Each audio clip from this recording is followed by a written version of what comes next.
The other thing I would like to also point out that because this is going to be a short-term shock to the system, you want to start thinking about, first of all, what you want to do after. As I said, some people might say, look, this is so hard. I'm going to fold my business, gonna go work for somebody else. Or some people might say, you know what, I'm gonna take this 6 months of not dealing with too many clients, maybe locked out. Please, I beg you, don't spend 8 hours a day on Netflix. That's the worst thing you're gonna do for your business. Half the time, okay, we're all gonna watch Netflix because we need it, but spend the other half on planning ahead for your business. Plan ahead for the next recovery phase and plan ahead for the long term. What's your vision for your business? Because in the end, we all gonna find opportunities out of this mess, and the world will not be the same again. We will see things differently. We will buy differently. And you might want to sit down and say, look, before I plan my future, I want to reflect on my past. And reflecting on the past will also mean that you ask yourself, was I financially prudent in all these years? And this is not about pointing fingers, because I tell you, no one has anticipated an event like this ever in our lifetime. When the Spanish flu hit in 1918, all these people that survived it are no longer with us. We don't have oral history. We don't have these great-grandparents telling us how they survived it, right? It's not in our living memory.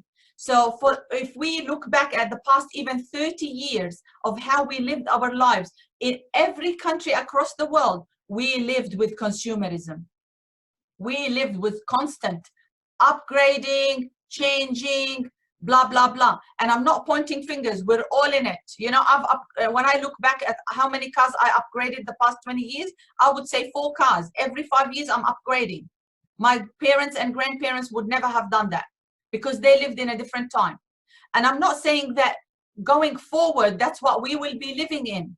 And I'm not pointing any fingers or blaming anybody, but I think we need to start thinking about where could I have done better that would maybe withstand me with a disaster that I'm about to see right now, because it's going to impact us. So let's reflect on the past and let's not blame ourselves. We just need to say,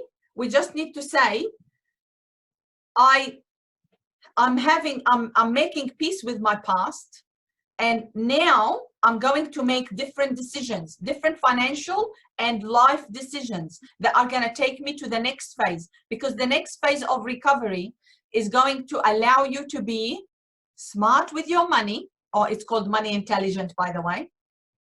It's going to allow you to withstand the changes that are about to happen after recovery, because it will take time for recovery to hit the economy.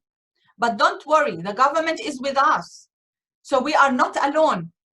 And as this goes through, we are going to get more support and information from the government. So we'll take it one step at a time. But I think I need you to start thinking, what does recovery look like for me?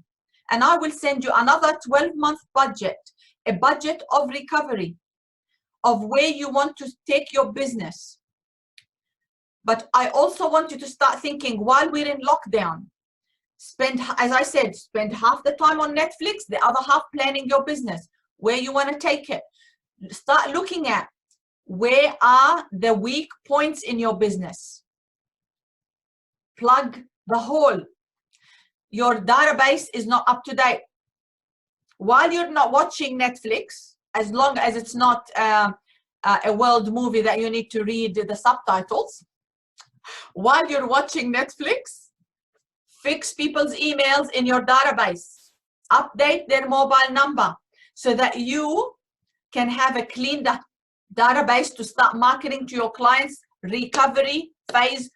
And I'm hoping 1st of October, you want to be ready to communicate with your clients, work out how you're going to help them.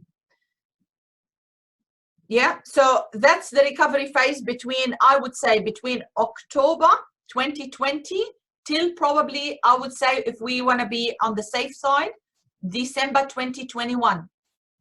So I will send you a whole 15-month budget that you need to start tinkering with. And we can come up with scenarios. Worst case scenario, best case scenario, one in middle of the road. The other thing you need to look at is if I gear up for growth, because unfortunately some businesses will fold. I'm not going to say it's good news for you if you survive, but it will be that there will be less competition out there if you survive. If you keep your business afloat, you're ready to go marketing. You're ready to grab the business. By the time new players on the block will come in, who have not been impacted, have not folded their business and said, I'm going on the job seeker allowance, you are ready to grow your business. So you need to be gearing up for that growth. So there will be losers out of this, but you want to be a winner, right? Who wants to be a winner? You want to be a winner? Yes. So gear up for growth. I'll send you growth budget, okay?